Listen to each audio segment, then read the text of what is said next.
Remove a pencil from your pocket protector, because this video will give you step-by-step instruction on how to draw this glorious nerd. Just pause the video at the end of each step and follow the instructions, and I will show you how to crack the ArtGeek algorithm. Step 1. This is where nerds store their smarts. In this caricature, we're going to make the top of the head slightly larger in proportion to the bottom of the head. Take your time and draw these three shapes as accurately as possible. Step 2. According to Charles Darwin, nerd eyes and ears have mutated over time to enhance the nerd's senses for activities such as shopping at Radio Shack and watching Star Wars.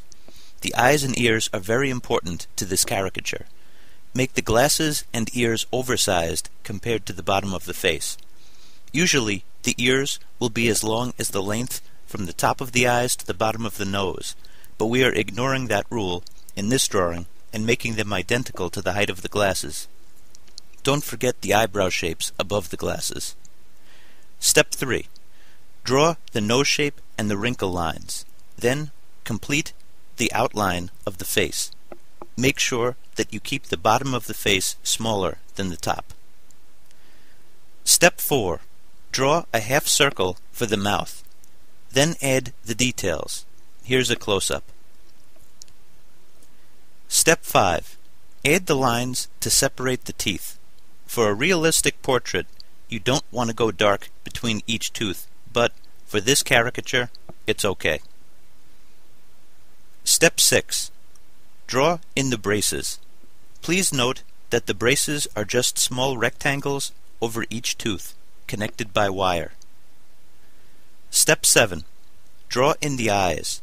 Notice that they are close to the upper frames of the glasses. Try to draw exactly what you see here. Step 8. Draw in the pattern for the hair. Don't stress. There's no way that you will get these lines perfect. Close enough is okay. I will show you a cool trick in the next part. Welcome to the shading part of the video. I am going to be using both a paintbrush and a blending stump. I'm going to be using both a lot. And I'm starting out with the number 2 pencil, the HB pencil.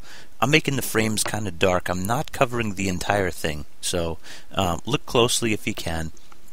I'm leaving some areas actually light because most of these frames are translucent.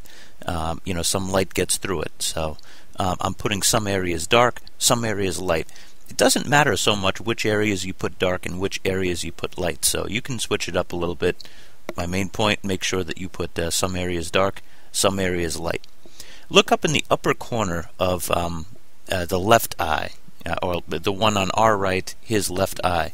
I'm putting a little bit of a reflection from the glasses. You're going to see even more of a reflection being done on the other eye.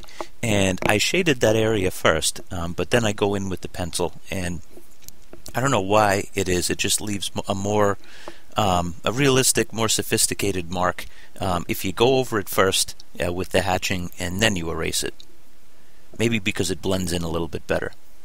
Notice I went a little bit darker on the white part of the eye. I'm making sure that the lightest thing is the highlight, and I'm doing that on purpose because usually there's a glare that comes from the glasses.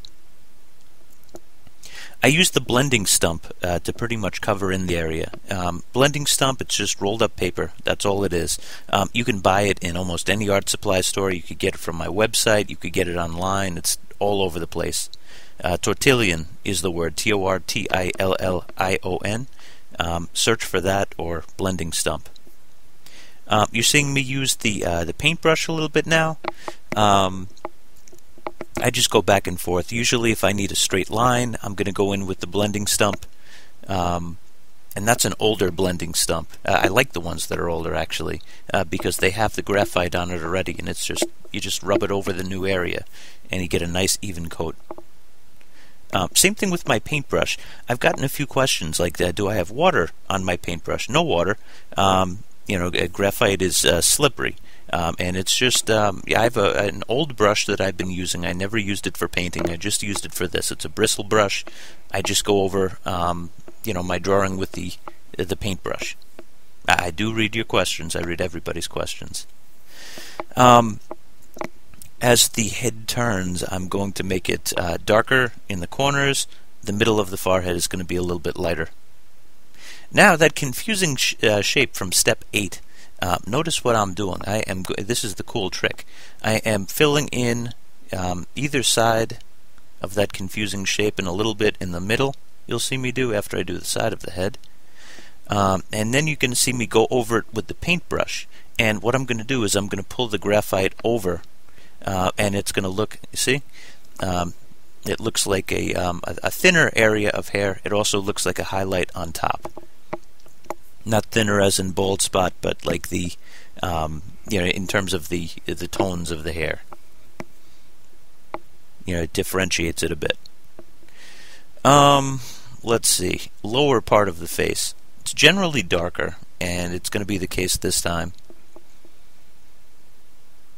The thing I enjoy about caricatures is you don't have to worry about it as like a realistic, thing where you lose the likeness. This was a lot of fun for me to do.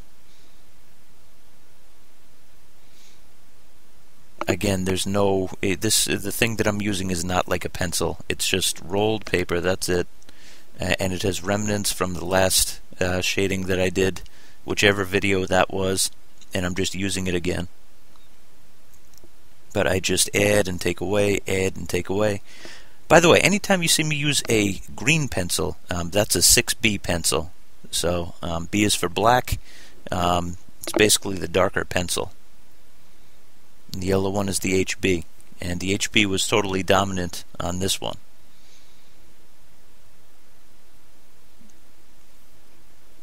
And you see me covering over the area. Just did a little bit of shading with the 6B pencil. Yes, I do use my fingers. The final smoothing I like to do with my fingers. You don't really want to get too much graphite. I'm sorry, you don't want to get your hands on the paper because it really affects the evenness of the tones that you're putting on. Because the oil gets in. It also damages the paper over time. And that's that. If you like this one, here are some other videos that you might be interested in. Or you can subscribe by hitting the box in the lower left corner. Anyway, thanks for watching. I hope you learned something.